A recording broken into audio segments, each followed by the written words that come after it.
안녕하십니까? 인생의 복잡한 문제들을 말씀으로 단칼에 해결해주는 김종근 목사의 쾌도 남마입니다.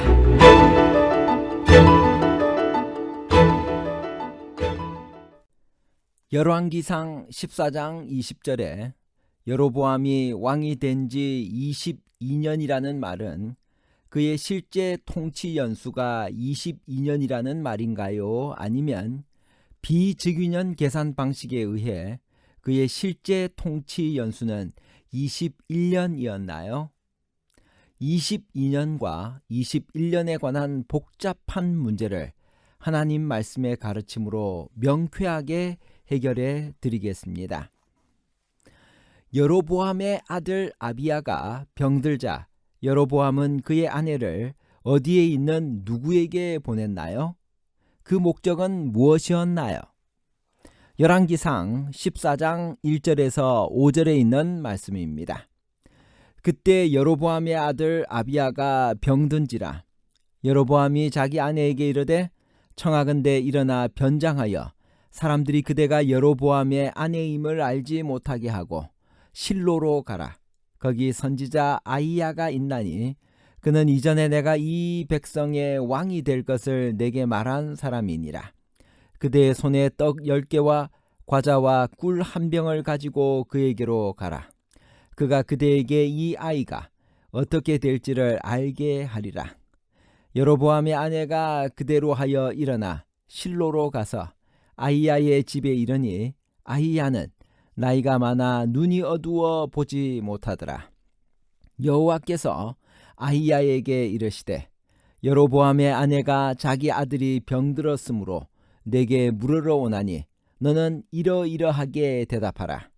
그가 들어올 때 다른 사람인 채 함이니라.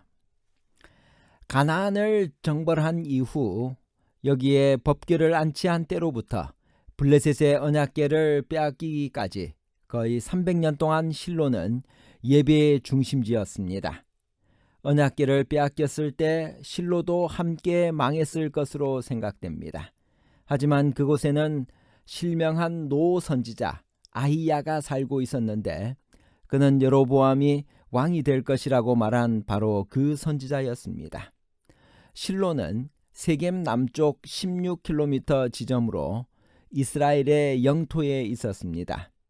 베델과 단이 새로운 우상 숭배의 중심지가 되었지만 하나님은 여전히 이스라엘을 당신의 택한 백성으로 생각하여 선지자들을 보내 저들을 위해 봉사하게 했으며 이 봉사는 실로 중요한 것이었습니다. 여로보암도 하나님의 기별을 듣기 원할 때는 선지자 아히야에게 들을 수 있다는 것을 알았습니다. 여로보암은 아히야를 두려워하여 아내를 평민처럼 변장시켜 아들의 병에 대해 물으러 선지자에게 보냈습니다. 아히야는 눈이 보이지 않았지만 여로보암의 아내가 들어오는 것을 알았습니다. 아히야는 여로보암의 어떤 죄들을 책망했나요? 열왕기상 14장 6절에서 7절입니다. 그가 문으로 들어올 때 아히야가 그 발소리를 듣고 말하되 여로보암의 아내여 들어오라. 내가 어찌하여 다른 사람인 채 하느냐. 내가 명령을 받아 흉한 일을 내게 전하리니 가서 여로보암에게 말하라. 이스라엘의 하나님 여호와의 말씀이 내가 너를 백성 중에서 들어 내 백성 이스라엘의 주권자가 되게 하고. 전에 아히야가 여로보암에게 처음으로 보냄을 받았을 때는 그가 왕이 될 것이며 더구나 그가 충성을 다하기만 하면 여호와가 그와 함께하여 그의 집을 견고케 할 것이라는 기분 좋은 기별을 가지고 갔습니다. 그러나 여로보암은 그 예언대로 왕이 되었음에도 불구하고 하나님의 명령에 순종하지 않고 통탄할 죄들을 범하여 이스라엘로 범죄케 했습니다. 여로보암은 이번에도 좋은 소식을 고대했지만 하나님은 그에게 책망의 기별을 줄 수밖에 없었습니다. 열왕기상 14장 9절을 보면 여로보암을 책망하시면서 나를 노엽게 하고 나를 내 등 뒤에 버렸다는 말이 나옵니다. 하나님을 등 뒤에 버렸다라는 말을 음미해 보면서 나와 하나님과의 관계는 어떻다고 생각하시나요? 열왕기상 14장 9절. 내 이전 사람들보다도 더 악을 행하고 가서 너를 위하여 다른 신을 만들며 우상을 부어 만들어 나를 노엽게 하고 나를 내 등 뒤에 버렸도다. 등 뒤는 시야 밖입니다. 보이지 않는 곳입니다. 관심 밖입니다. 더구나 버렸다는 말은 좀 더 매정합니다. 어떻게 사람이 그럴 수가 있나요? 나는 절대 그럴 리가 없다고 생각하지만 우리가 살아가는 모습을 깊이 생각해 보면 나의 하나님은 지금 어디에 계시나요? 내 등 뒤에 계시나요? 아니면 그분과 동행하며 살고 있나요?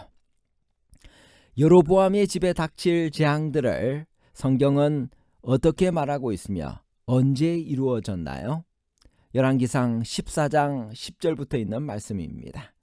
그러므로 내가 여로보암의 집에 재앙을 내려 여로보암에게 속한 사내는 이스라엘 가운데 매인자나 노인자나 다 끊어버리되 거름더미를 쓸어버림같이 여로보암의 집을 맑게 쓸어버릴지라.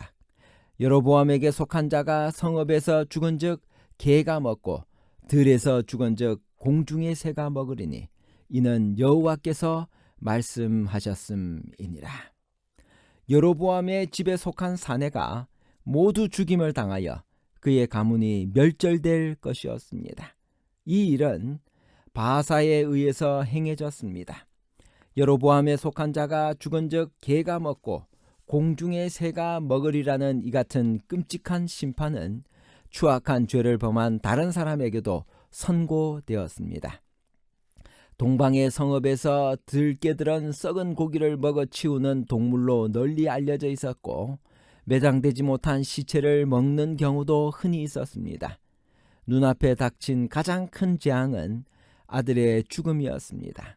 아이의 죽음은 여로보암에게는 그의 가문에 닥칠 운명의 상징, 곧 그가 악의 길을 계속 고집한다면 그의 가문이 완전히 멸절될 것임을 보여주는 상징이었습니다. 이때라도 그가 회개한다면 기회는 있었습니다. 여로보암은 북방 이스라엘의 왕이 되어 몇 년을 다스렸나요? 열왕기상 14장 19절 20절. 여로보암의 그 남은 행적, 곧 그가 어떻게 싸웠는지와 어떻게 다스렸는지는 이스라엘 왕 역대지략에 기록되니라. 여로보암이 왕이 된 지 22년이라. 그가 그의 조상들과 함께 잠에 그의 아들 나답이 대신하여 왕이 되니라. 여로보암은 왕이 된 지 22년이라고 했습니다. 이 숫자는 그 왕의 공식적인 통치년을 나타냅니다. 그의 실제 통치 연수는 21년이었습니다.